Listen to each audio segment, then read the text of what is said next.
Also im Moment bin ich an dem Punkt angekommen, wo ich das Gefühl habe, man sollte keine Höhenangst haben. Schaut mal.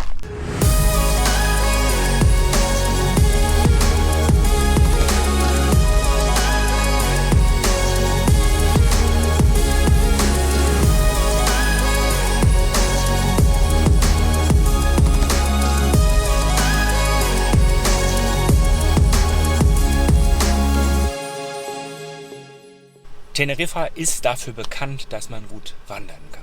Und das möchte ich heute mal ausprobieren. Es geht in Richtung Tide, aber nicht ganz nach oben. Ich habe was ausgewählt, wo ich hier von Puerto de la Cruz ungefähr 1 Stunde mit dem Auto hinfahre und dann ungefähr 3 Stunden wandere. Ist doch ganz schön warm heute, habe ich ein bisschen überschätzt. Habe mir nämlich eine lange Hose eingepackt und eine Jacke. Aber wir werden mal sehen, erstmal geht es da hin und da sind auch noch 2, 3 Aussichtspunkte, auf denen ich anhalten kann und auch noch ein paar Aufnahmen mache.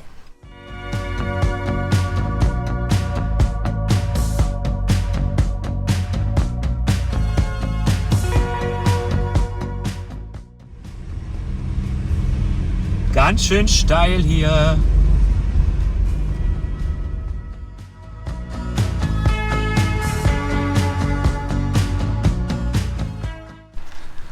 So, und ich habe jetzt mal an einem Aussichtspunkt hier angehalten und ganz einfach, wie Sie sehen, sehen Sie nichts. Wir stehen hier komplett im Nebel. Normalerweise würde man dort unten wahrscheinlich das Tal sehen, wo sich auch Puerto de la Cruz befindet. Ist ein bisschen schade, aber hey, müssen wir wahrscheinlich einfach weiter und werden auch weiterhin nichts sehen, weil es komplett im Nebel steht.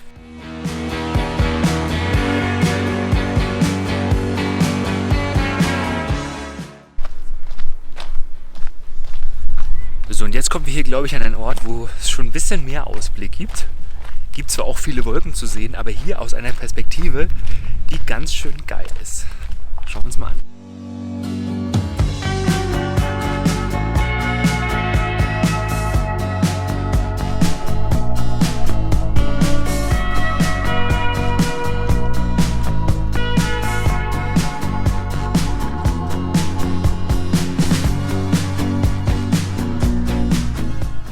Ja, also ich denke jetzt, dass da hinten Puerto de la Cruz ist, unter dieser Wolkenschicht. Sicher kann ich es aber nicht sagen. Ich weiß aber sicher, dass das da oben der Tide ist. Richtig toll, ohne Wolken gerade. Und ich weiß auch, dass ich da noch weiter hochfahren werde jetzt. Ich glaube 10 Minuten, Viertelstunde und dann bin ich da, wo ich hin will. So, und es ist hier auch, finde ich, recht voll. Also an jedem Parkplatz stehen irgendwie so 4 bis 5 Autos. Aber es ist auch Samstag und ich kann mir vorstellen, dass neben den Touristen, die aus dem Ausland kommen, dann entsprechend auch noch spanische Touristen dabei sind oder halt auch Einheimische, die einfach mal auch hier die Landschaften genießen wollen.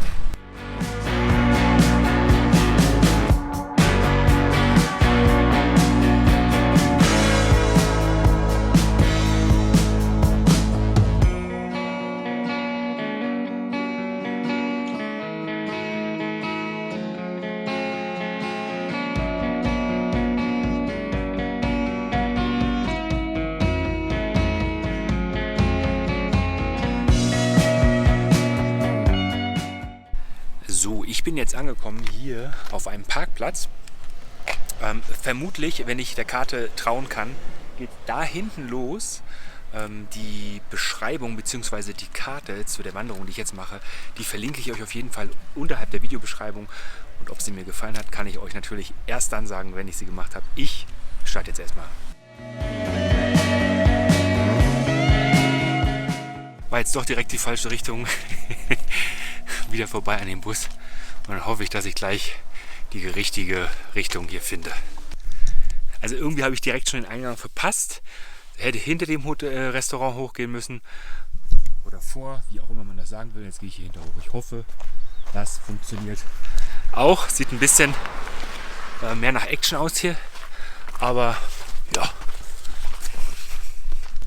Ich frage mich ehrlich gesagt, wenn ich hier gleich so starte, inwiefern ich dann hier überhaupt wirklich in 3 Stunden 40 durch bin. Oder mich noch 20 Mal verlaufe und dann doch erst in der Dunkelheit zurückkomme. Ach Mist, Taschenlampe habe ich jetzt nicht eingepackt. Hoffen wir mal, dass das alles gut geht. Auf der Karte sieht so aus, als wäre ich richtig. Warum ist jetzt hier sowas? Oh, das ist ein bisschen angsteinflößend, aber ich hoffe, ich komme hier auch wieder raus. Da hinten, der Ausblick auf den Tide ist schon mal richtig gut. Ach, hier ist leerfahrtmäßig was, glaube ich. Aber ja, bisher ziemlich einfach, sogar mit Stufen.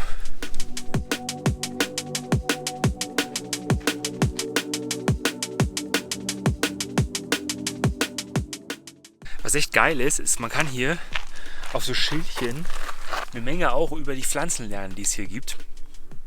Also das ist mal wieder absolut eine Empfehlung für die Leute, die halt auch auf Flora und Fauna stehen und sich dafür interessieren, was hier so wächst.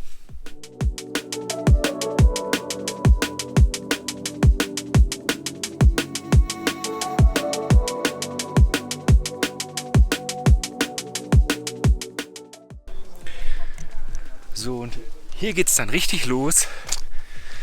Musste mich erstmal ein bisschen eingrooven hier.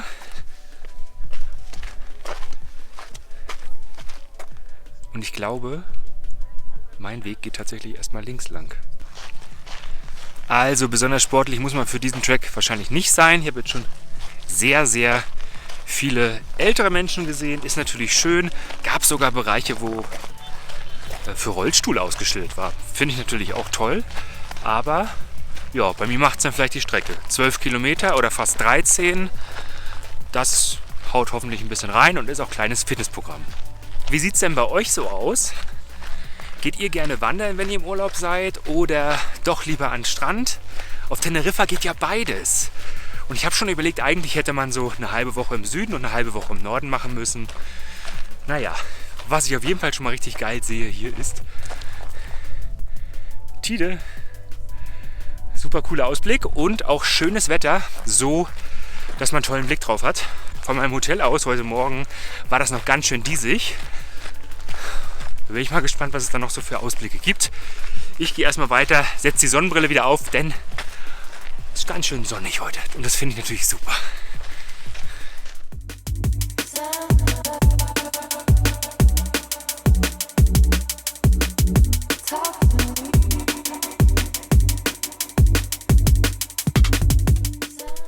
Und jetzt war ich überzeugt davon, dass ich richtig gehe, nämlich da weiter hoch, aber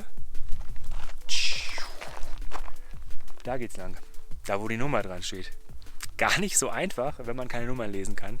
Ja, ich komme nämlich von da hinten, nicht ganz scharf rechts, sondern mehr so links und dann geht's da auch geradeaus weiter. Ja, ich hatte ja schon die Infotafeln erwähnt, hier eine nächste, da geht es nämlich darum, dass hier Honig produziert wird. Und das ist ganz witzig.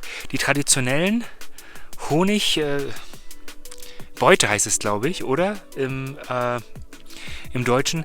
Die sind nämlich aus alten Holzstämmen hier gefertigt. Und dieser Honig, der hier entsteht, der ist wohl einfach mal einzigartig. Aber ich sehe ehrlich gesagt gerade keine Bienenstöcke. Vielleicht, wenn ich weitergehe. So, und jetzt haben wir hier einen Blick auf den Montaña Blanca. Der ist dem Tede vorgelagert. Und für alle, die sich jetzt gefragt haben, ob es einen neuen höchsten Punkt in Spanien und auf Teneriffa gibt, der Tide heißt und nicht mehr Tede. Ja, war natürlich jetzt ein Irrtum von mir meinerseits. Ich weiß gar nicht, wie ich auf Tide komme die ganze Zeit. Habe ich das irgendwo in einem Video gesehen oder hat irgendjemand diesen Begriff benutzt? Keine Ahnung. Natürlich meine ich die ganze Zeit den Tede und nicht Tide. Ist kein neuer Berg, den es hier gibt. Ansonsten wäre es ja auch ganz spannend gewesen, so den neuesten, höchsten Punkt Spaniens zu entdecken.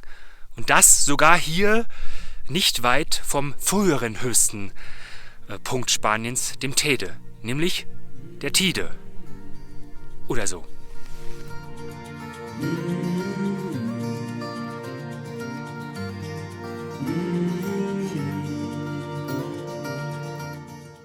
Also was ich wirklich mag an diesen Landschaften hier, wenn man mal da hinten guckt, diese Wolkendecke, das ist der Hit, ist diese Unwirklichkeit. Das sieht so lebensfremd aus und man sieht auch gar nicht so viele Tiere hier. Ich habe ein Vögelchen bisher gesehen, aber hatte mir auch so ein paar Eidechsen eigentlich erhofft. Aber bisher habe ich die noch nicht gesehen. Vielleicht hier auf den schwarzen Stein, da könnte man mal in Ruhe gucken. Aber es ist halt, wie gesagt, auch wirklich eine unwirkliche Landschaft. Man kann sich hier richtig gut vorstellen, dass irgendwelche Filme hier gedreht werden, wo es um andere und fremde Planeten geht, finde ich.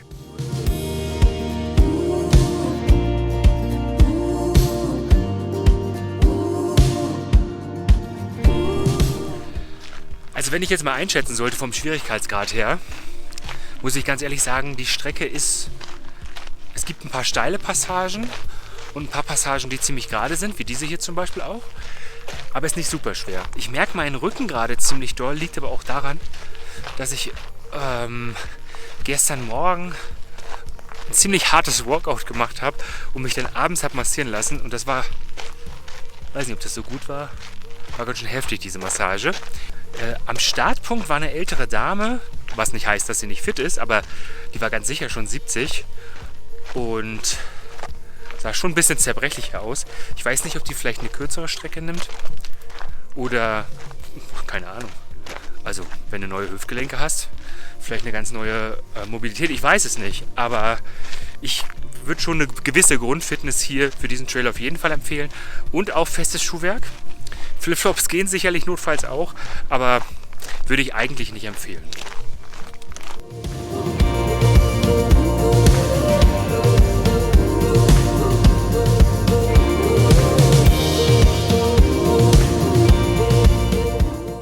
Und hier gibt es wieder was richtig Abgefahrenes. So eine Schlucht und die ist durch Wasser, was auf den Berg runterfließt oder die Berge hier runterfließt, entstanden über Millionen von Jahren.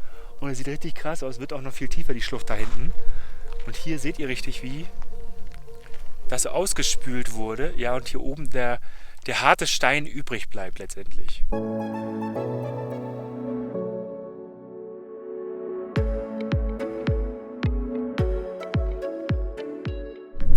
Also im Moment bin ich an dem Punkt angekommen, wo ich das Gefühl habe, man sollte keine Höhenangst haben. Schaut mal, der Weg geht da so runter. Ist es der Weg? Da? Naja gut, ich kann es kaum raufzeigen. Es ist ganz schön hoch hier und runter laufen würde ich hier jetzt auf gar keinen Fall. Aber ich nehme den normalen Weg jetzt hier runter. Das ist ein Riesenspaß hier mit super Blick auf den Teide.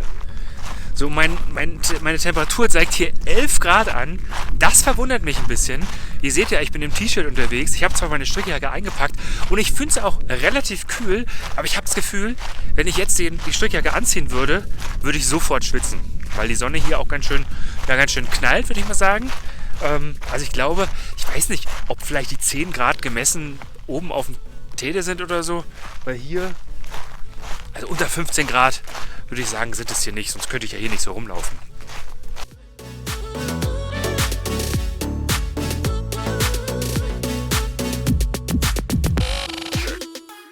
Und was man jetzt hier sieht, sind die ganzen verblühten Blumen, diverse, die hier schon tatsächlich verblüht sind. Die sind hier überall verteilt, diese Stauden, ja. Die sind im Mai wohl ein ganz großes Spektakel, wenn das hier im Frühjahr oder im Frühling blüht, dann ist es wohl richtig toll anzusehen. Kann ich mir gut vorstellen. Also im Mai herkommen lohnt sich sicherlich auch. So, und mein Rücken macht mir jetzt echt zu schaffen, deshalb habe ich mich jetzt mal auf so einen richtig spitzen Felsen gesetzt. Mal schauen, wie lange ich das aushalte. Aber mal so ein bisschen die Ruhe genießen. Man hört in der Ferne immer noch ein paar Autos. Was immer am lautesten wahrzunehmen ist, finde ich, hier, während man wandert, sind die Motorräder. Hier sind viele Motorräder unterwegs. Sicherlich tolle Touren, aber manchmal frage ich mich auch, müssen die Dinger wirklich so laut sein? Ansonsten bin ich jetzt in so einer Schlucht gerade, wo es recht leise ist und das ist ganz schön und entspannt. Man trifft hier allgemein auch nicht so viele Leute, jetzt wo ich unterwegs bin. Jetzt 5, 6 Leute getroffen. Und man ist auch mal für sich ganz alleine, irgendwie so mal 10 Kilometer weg von dem großen Trubel. Und das genieße ich auch gerade mal. Ja, ich habe irgendwie auch gerade so eine Zeit hinter mir, nach Trennung, viel Stress im Job. Wohnungssuche, oh Gott, ja. Da tut das mal hier draußen sein richtig gut. Und dafür ist Teneriffa auch gut geeignet. Die einen gehen zum Yoga, der andere geht wandern. Und wenn man beides mag, ist es natürlich sowieso perfekt. Ja, Strand möchte ich auch nicht vergessen. Also ich bin 8 Tage hier, ursprünglich waren 9 geplant, habe meinen Hinflug verpasst. Das ist eine schöne Zeit, um auszuspannen. Mal runterzukommen von diesem ganzen stressigen Alltag, den man in Berlin auch einfach hat, mit dem ganzen Verkehr. Das ist hier schon eine andere Nummer. So der mediterrane Lebensstil, ich mag das gerne. Und auch die Luft, die Sonne natürlich. Also auch wenn meine Uhr jetzt hier sagt, es sind 11 Grad, ich vermute, es sind eher 20. Unten im Tal sowieso. Das sind ungefähr 20 Grad oder 25 Grad mehr als in Berlin gerade sind. Also von daher mein erstes Mal Teneriffa und ich kann es wirklich nur empfehlen. Um mal eine Pause zu machen, aber auch um mal aktiv zu werden, ist klasse hier.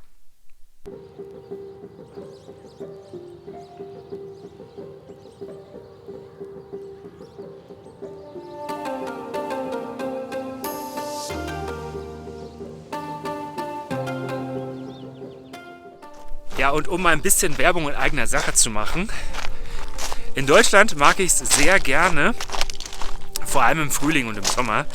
Und da habe ich die Möglichkeit, im Kleingarten runterzukommen. Im Kleingarten, über den es auch einen YouTube-Kanal gibt. Unser Kleingarten heißt der YouTube-Kanal, den verlinke ich euch auch mal. Und auf diesem Kanal gibt es auch schon ein Video über den Parque del Drago hier auf Teneriffa. Da habe ich den Botanischen Garten besucht, wo man den ältesten Organismus der Welt finden kann. Das ist ein Drachenbaum.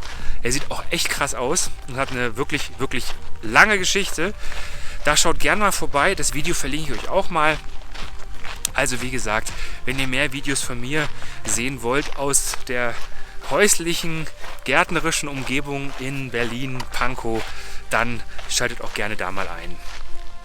Und diejenigen, die da schon immer einschalten, also die quasi von dem Kanal rübergekommen sind, auf meinen Reisekanal hier, die melden sich jetzt bitte auch mal in den Kommentaren. So, und jetzt stehe ich an einem Punkt, wo ich nochmal theoretisch hier hochgehen könnte. Bis zum El Portillo Alto sind wohl nur 540 Meter. Allerdings muss man dazu sagen, 540 Meter mal 2, wenn ich hier wieder zurückkommen muss. Also wieder 1 Kilometer, den ich zusätzlich gehen müsste. Beziehungsweise ich komme da auch zur Straße, glaube ich. Und dann kann ich an der Straße weitergehen. Aber nee, das will ich nicht. Ich gehe jetzt ganz normal den Weg weiter, den ich hier schon eingeschlagen hatte.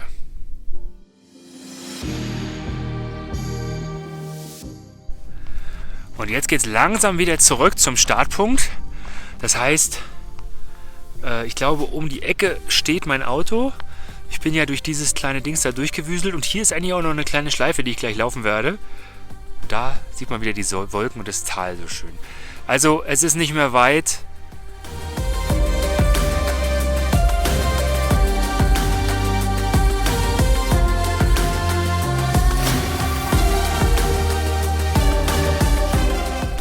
So, und jetzt habe ich erstmal festgestellt, dass ich noch über 4 Kilometer vor mir habe, diese zweite Schleife.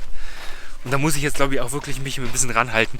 Da oben stehen hier die Autos, wo ich dachte, ist jetzt fast vorbei.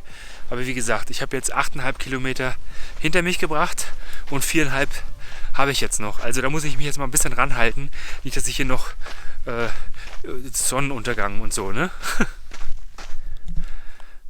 Und hier sieht man dann nochmal den Grund, weswegen man festes Schuhwerk tragen sollte und Flipflops nicht wirklich ausreichen.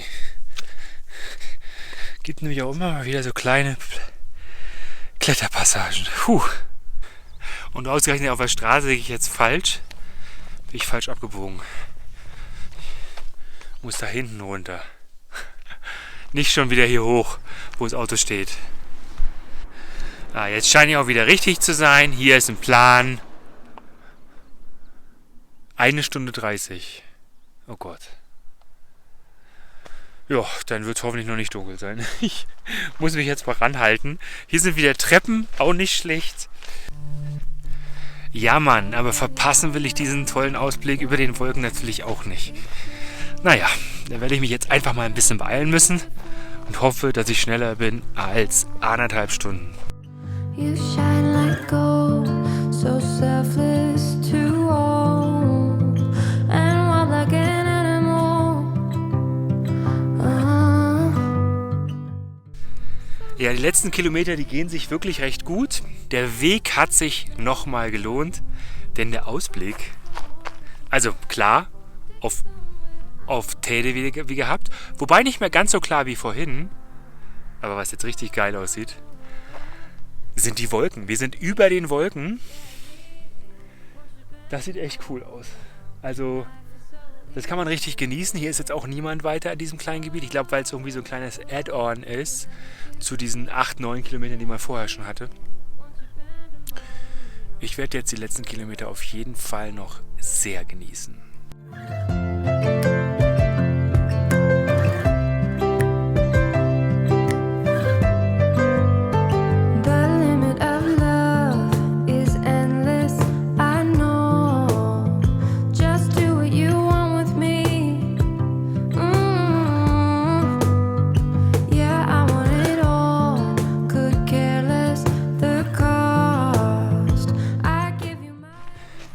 So, es sind die letzten Meter. Ich muss nur noch über die Straße rüber und da steht dann mein Auto. Dann habe ich es geschafft. Dann habe ich diesen Trail überwunden. So, dann bin ich jetzt durch. Die Komoot-App, die ich benutze, wo ich diese Reise oder diese Wanderung auch gefunden habe, die verlinke ich euch gerne mal. Die sagt, ich bin 2 Stunden 17 gewandert. Mein Google sagt, ich bin jetzt 4 Stunden unterwegs gewesen, seitdem ich das Auto abgestellt habe. Und die App sagt, man braucht 3 Stunden 40 ungefähr, um diese Wanderung zu machen. Ich weiß jetzt nicht, wenn da 2 Stunden 17 steht, ob ich mich 2 Stunden 17 bewegt habe und den Rest dann einfach rumstand, keine Ahnung. Aber auf jeden Fall würde ich sagen, die 3 Stunden, die gut 3 Stunden, fast 4 Stunden, die hier veranschlagt sind, die sind doch zu unterbieten. Also ich habe jetzt 4 Stunden gebraucht, aber habe auch diverse Male angehalten. Habe hier sogar mal eine Zeitrafferaufnahme gemacht. Hier gefilmt, da nochmal zurückgegangen und Schlenker hier gemacht. Also von daher kann ich wirklich sagen, dass sich das gelohnt hat, auch zeitlich gut zu machen ist. Jetzt ist es, die Sonne steht schon schön tief, das ist ganz angenehm. Ich hatte relativ wenig Schattenplätze, da war es dann natürlich auch ziemlich kalt gleich. Deshalb wahrscheinlich auch diese 10, 11, jetzt 9 Grad angezeigt. Das wird ja immer im Schatten gemessen. Ja? Also diese Wanderung kann ich auf jeden Fall empfehlen. Ich gehe jetzt zurück zum Auto und hoffe, dass euch das Video gefallen hat. Lasst gerne einen Daumen nach oben da. Abonniert meinen Kanal, wenn ihr es nicht schon gemacht habt. Und schreibt sehr gerne einen Kommentar unter das Video, denn das hilft mir und dem Kanal und natürlich auch dem Video. Ich wünsche euch erstmal alles Gute. Wir sehen uns zum nächsten Video, auch über Teneriffa, hier auf dem Kanal. Bis dahin, alles Gute. Ciao.